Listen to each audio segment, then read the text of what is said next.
Quang Hải, anh vốn con nhà nghèo và lòng mê đá bóng đá từ thơ. Luôn nuôi mong ước sau này đá tuyển Việt Nam, nên trong tim khát vọng quyết tâm không ngừng.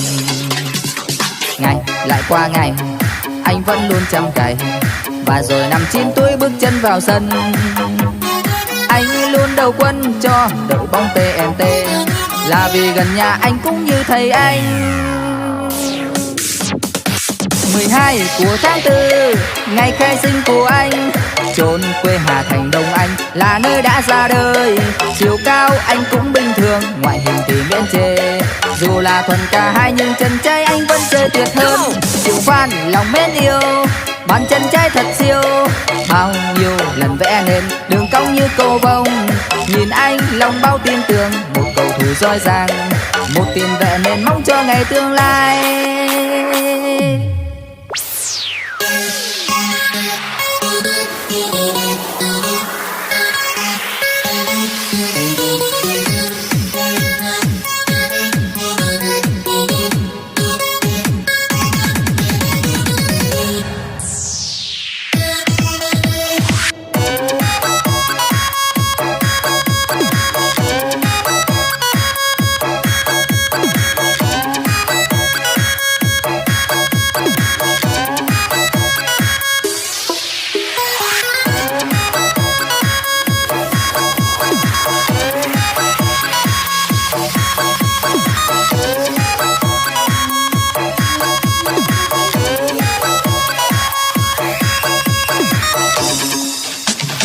Cầu thủ Quang Hải, anh vốn con nhà nghèo và lòng mê đá bóng đá từ thơ.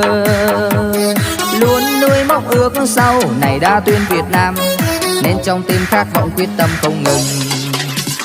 Ngày lại qua ngày, anh vẫn luôn chăm cày, và rồi năm 9 tuổi bước chân vào sân.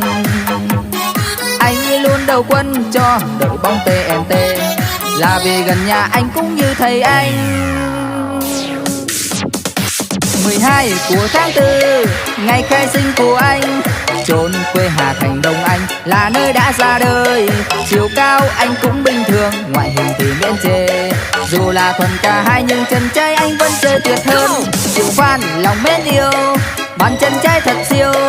Bao nhiêu lần vẽ nên đường cong như cầu vồng, nhìn anh lòng